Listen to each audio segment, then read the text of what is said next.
confidence is your best accessory. There is nothing else you need. The only thing you need to wear well is your confidence.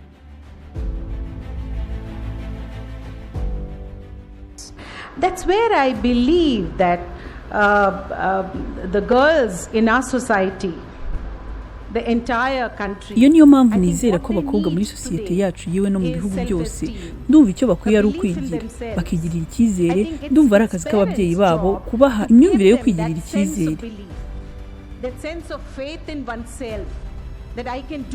bakumva ko bashoboye. Niba dushoboye guha abana bacu b'abakobwa izo mbaraga, ndahamya ko nta kintu batageraho muri iyi si. Uzarebe iyo urebye umugore aho yaba ari hose ku isi, nta kintu atageraho, nta kintu kigaragara nk'ikidashoboka kuri bo. Izo nizo mbaraga ababyeyi bakeneye, bakareka gusumbanisha no gukora igisa n'ihangana hagati y'umuhungu n'umukobwa. Mubahe icyizere bakeneye, nzi ko bazabigeraho. And then you are there.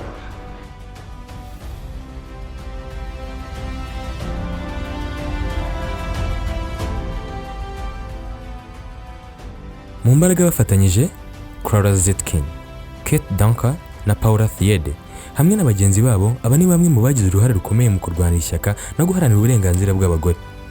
Dore ko kugeza ubu uyu munsi yizihizwa buri mwaka tariki 8 z'ukwezi kwa gatatu ariko Werurwe. Uyu ni umwe mu minsi mikuru ku isi aho wizihizwa n'abarenga miliyari 3 mu bihugu birenga 100 bituye isi. Uyu munsi ukaba yibanda mu guharanira uburenganzira bw'umugore, kwita ku bibazo, uburinganire n'ihohoterwa rikorerwa abari n'abategarugori. Kuva mu mwaka w'1977 nyuma yo kwemezwa n'umuryango w'abibumbye, uyu munsi yizihizwa mu buryo butandukanye ku isi. Dore ko ari n'umunsi ufatwa nk'ikiruhuko mu bihugu byinshi kandi ukizihizwa mu duce dutandukanye ku isi, harebwa imibereho no guteza imbere iby'abagore bagezeho. Mu kiganiro cyacu cya none tugiye kurebera hamwe uko abagore batatu bagize uruhare mu guharanira impinduramatwara n'ubuzima bagenzi babo bari babayemo icyo gihe kugeza uyu munsi. Njye babateguriye nkaba ngiye kubagezaho ikiganiro Jehova ni kora uko ishaka. Bahaye ikaze.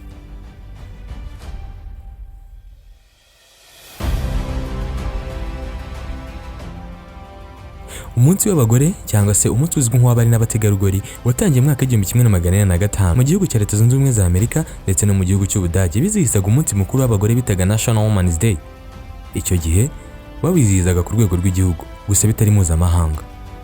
Bituwe n'amateka y'ibihugu byombi, iyo bizihizaga uyu munsi abagore bajyaga mu mihanda bitwaje ibyapa basaba ko bahabwa uburenganzira bungana n'ubuhabwa abagabo, kuko muri icyo gihe abagore bafatwaga nk'abagomba kwicara mu rugo bakarera abana, nta kindi bashoboraga gukora.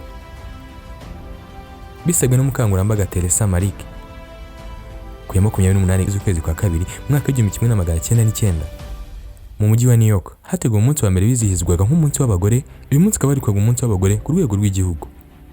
Ibi bikaba byarakozwe n'ishyaka rya gisosiyaliste rya Leta Zunze Ubumwe za Amerika ryariho icyo gihe.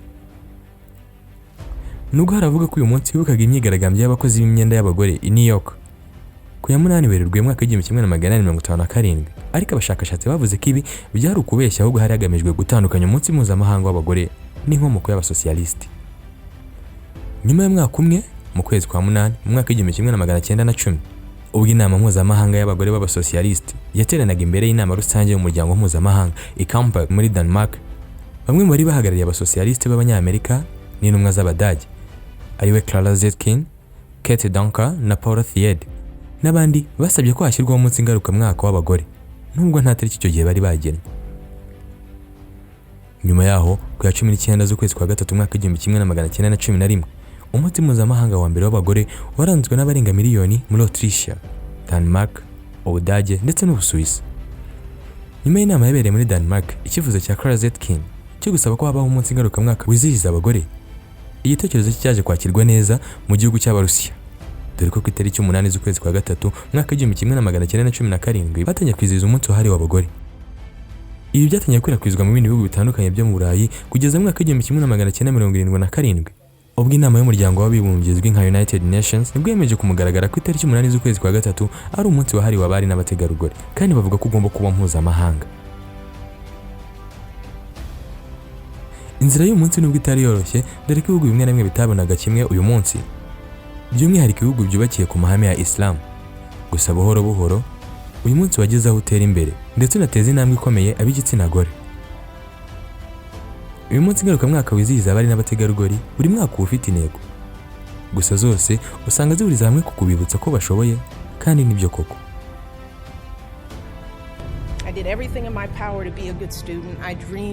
nakoze uko nshoboye kose mu bushobozi bwanjye ngo mbe umunyeshuri mwiza, hamwe n'inzozi ngari nari mfite zo kuzajya muri kaminuza imwe mu zikomeye hano muri Amerika.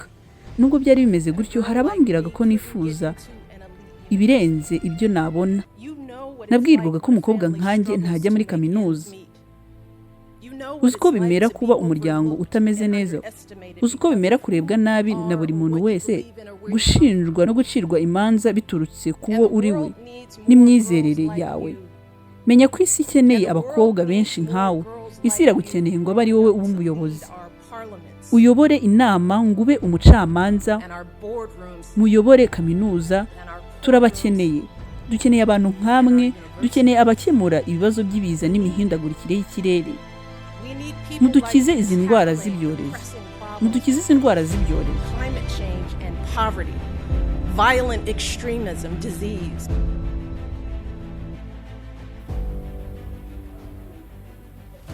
Ibyatangiye ari igitekerezo cy'itsinda ry'abagore bashaka uburenganzira bwabo baturuka muri Amerika n'Ubudage, bari bayobowe na Madame Clara Zetkin, byagezweho ndetse binaba mpuzamahanga. Umugore ahabwa ijambo. Kugeza ubu abari n'abategarugori bageze kuri byinshi bikomeye babikesha kuba barahawe uburenganzira bungana n'ubw'abagabo.